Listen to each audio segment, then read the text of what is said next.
punto a punto algunas de las inquietudes que tenemos muchos venezolanos. ¿Cuál es el objeto de convocar a una Asamblea Nacional Constituyente? ¿Con qué objetivo se puede llamar a una Asamblea Nacional Constituyente? Fíjate, a diferencia de la Constitución de 1961, esta Constitución del 99 tiene 3 artículos que se refieren a la Asamblea Nacional Constituyente. El primero de ellos es el 347, que si tú me permites yo quiero leer textualmente para que todos los televidentes lo tengan clarísimo, ¿no? Que es un artículo además que parece que se saltan y están muy confundidos los que nombró el propio Maduro y en su comisión presidencial los que van a tratar de realizar esta constituyente. 347. El pueblo de Venezuela es el depositario del poder constituyente originario. Punto. En ejercicio de dicho poder puede convocar una Asamblea Nacional Constituyente con el objeto de transformar el Estado. Es decir, el pueblo es quien convoca. No es el presidente, no es la Asamblea, el pueblo es el que convoca. Y ya les voy a explicar qué es lo que puede hacer el presidente. Puede convocar a la Asamblea Nacional Constituyente con el objeto de transformar el Estado, crear un nuevo ordenamiento jurídico y redactar una nueva Constitución. Los que sabemos leer en español, la I que dice ahí, y redactar una nueva Constitución, es conjuntiva, no es disyuntiva. Ahí no dice o redactar una nueva Constitución. Por lo tanto, ¿cómo se transforma el Estado? ¿Cómo se crea un nuevo ordenamiento jurídico constitucional? Es a través de la redacción de una nueva Constitución. Lo dijo el constituyente y está allí. Ahí no dice o. Por lo tanto, he escuchado en 2 días, tantas interpretaciones distintas de los propios actores del gobierno proponentes de esta pseudo constituyente, de esta farsa constituyente, me atrevo a decirlo. Es básicamente increíble. Unos dicen que no hace falta consultar al pueblo, lo dijo Aristóbulo ayer. Lo ha dicho otros constituyentes que habría que pensarlo, Isaías Rodríguez, otros miembros de la Comisión Constitucional. Y contradicen a Germán Escarrá, que en una entrevista dijo, sí, hay que consultar al pueblo, y las bases comiciales, y si se quiere, y tal, y ayer estaba como trastabillando en otra entrevista. Pero hay que leer también el 348. Pero perdón, alcalde, precisando el artículo 347. ¿Para qué es la constituyente? Es decir, para hacer una nueva constitución. No hay otro, porque no el presidente... es para reformar la constitución, porque esta constitución tiene un capítulo referido a reformas y enmiendas, que es otro mecanismo. Si usted quiere constitucionalizar los programas sociales, como las misiones, usted hace una reforma o incluso podría estudiarse si también cabría una enmienda para constitucionalizarlo, si esa es la excusa para convocar una Asamblea Nacional Constituyente. Pero no es la verdad. Ahora, esa es la fachada para convocar una Asamblea Nacional Constituyente. El presidente Maduro ha dicho incluso, y algunos de los voceros del oficialismo, que el objetivo también de esta Asamblea Nacional Constituyente es el diálogo para la paz. ¿Esto cabría dentro de los preceptos mediante los cuales se convoca a una Asamblea Nacional Constituyente? La Asamblea Nacional Constituyente está constituida en la Constitución para reformar transformar el Estado. Quiero volverlo a leer textualmente. Transformar el Estado, crear un nuevo ordenamiento jurídico y redactar una nueva Constitución. ¿Dónde dice allí que ese es el escenario para el diálogo nacional?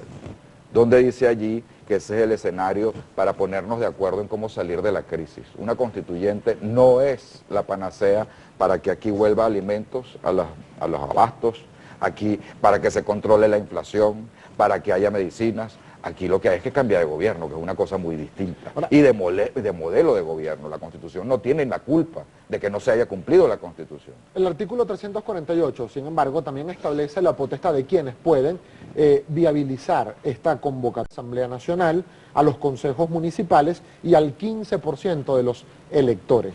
Esto es en lo que en derecho se conoce como los que tienen la iniciativa. ¿Qué significa iniciativa? El 15% de los electores inscritos en el registro electoral pueden decir, oye, quisiéramos convocar una constituyente, reúnen las firmas y tienen que además acompañarlo de las bases comiciales, de qué es lo que quieren hacer con la constituyente, cuál es la propuesta de nueva constitución, qué es lo que quiere redactarse, qué es lo que se está proponiendo. Igual lo puede hacer el presidente con las bases comiciales, igual lo puede hacer la Asamblea Nacional con una mayoría calificada o los cabildos abiertos de los consejos municipales en el país. Bien, esa es la iniciativa. Ese decreto presidencial que constituiría la iniciativa junto a las bases comiciales debe ser enviado al Consejo Nacional Electoral para que convoque un referendo, porque de acuerdo al 347 debe ser solamente el pueblo como titular originario del poder, como soberano, el que decida. Uno, que se le pregunte, acuérdense de las preguntas del 99, ¿está usted de acuerdo en convocar una Asamblea Nacional Constituyente para transformar el Estado y redactar una nueva Constitución?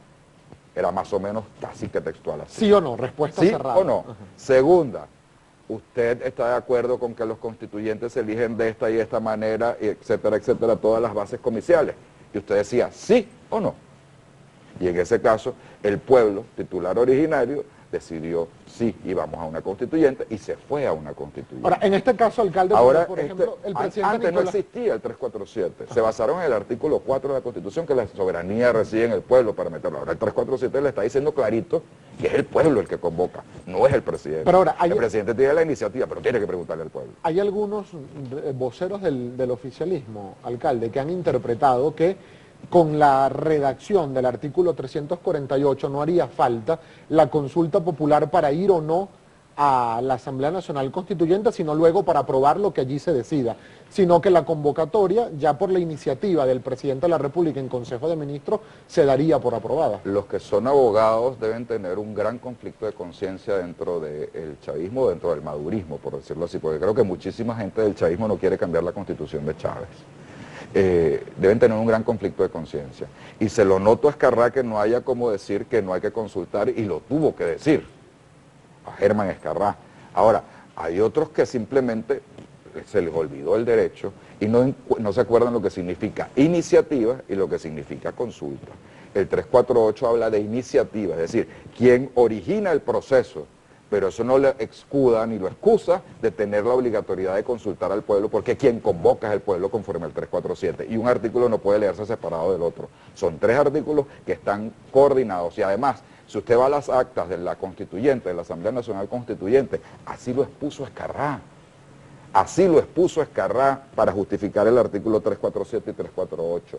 Y cuando uno lee la justificación del 347, antes de que fuera votado, intervino Escarrá, intervino Gruber, agarrando el modelo, tomando el precedente para la constituyente de 1999. Lo constitucionalizaron en la Constitución de 1999. Ahora, sobre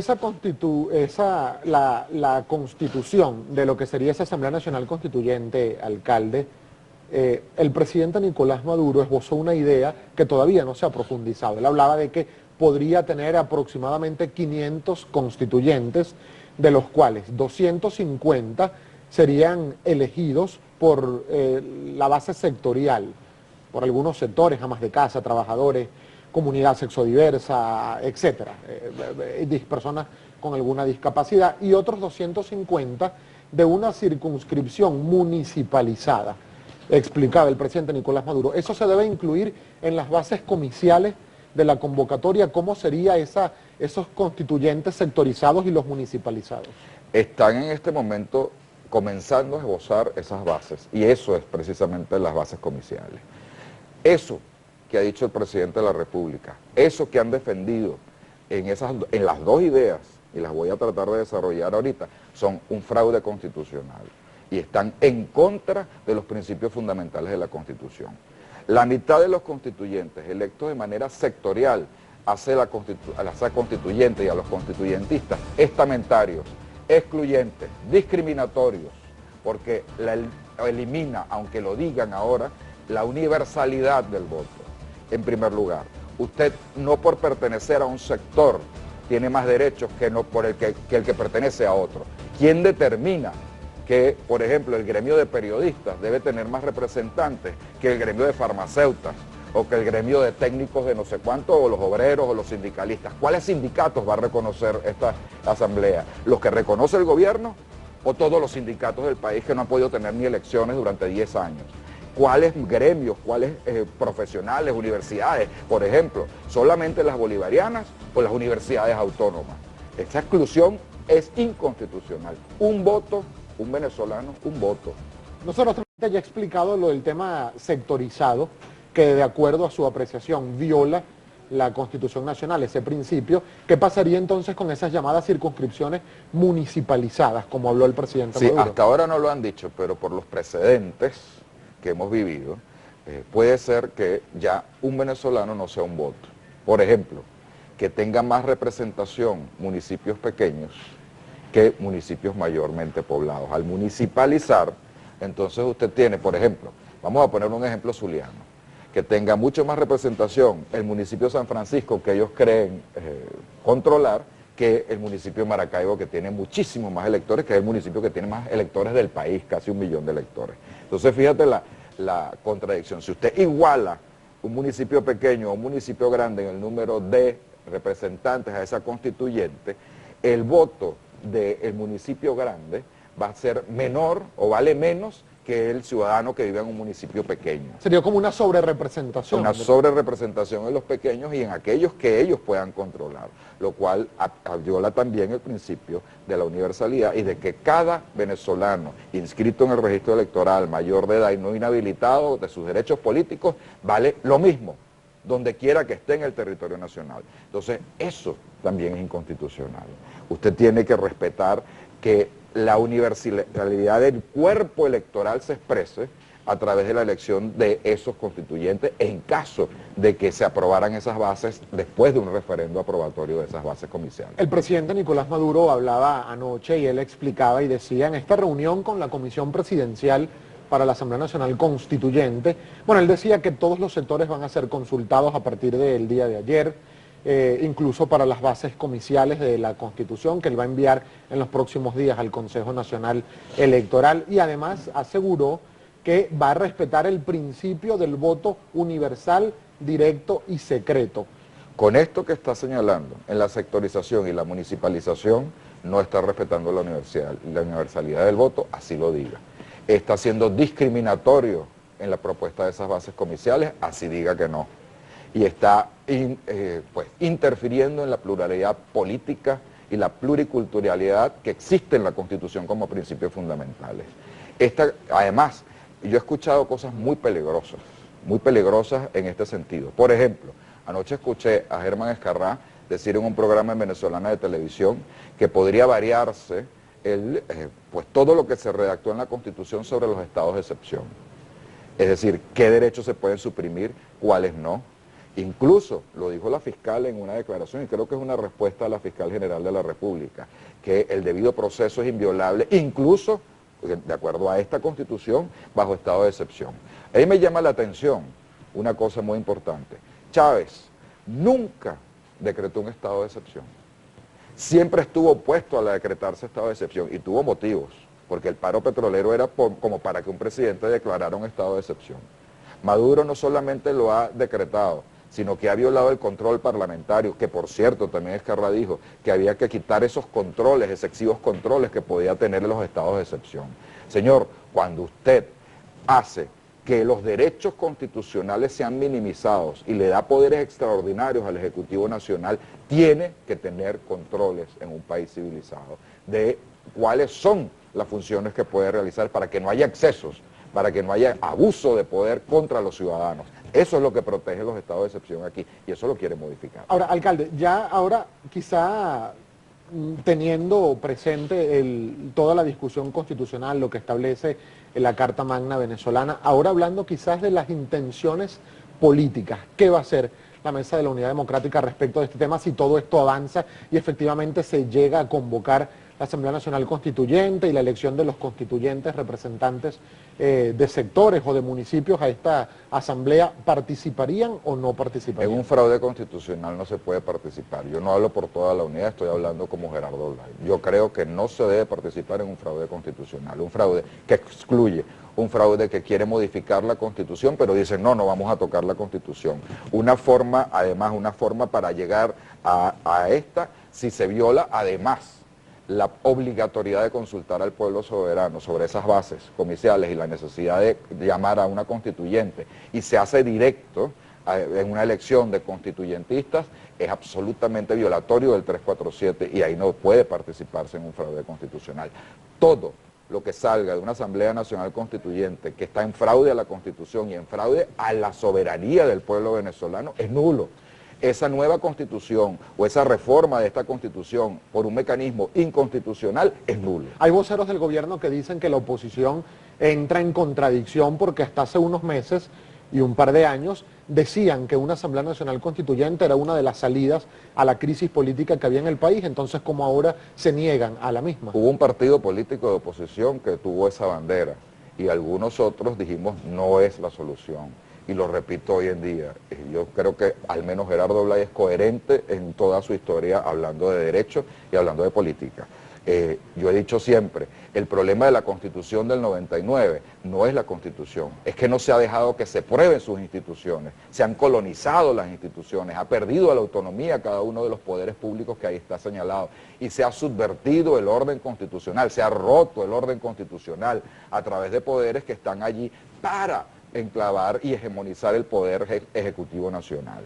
Y si se cumple y aquí el problema que tenemos que tener los venezolanos en este momento es retornar al orden constitucional, a la constitución vigente. Esta constitución, Gabo, se volvió pacto social en Venezuela en un momento, y yo se lo dije a Maduro en la reunión que tuvimos al inicio de su gobierno en Miraflores, los alcaldes de oposición, que habló, todavía estaba libre Antonio Ledesma, abrió esa reunión y a mí me tocó cerrar. ¿Y qué le dije?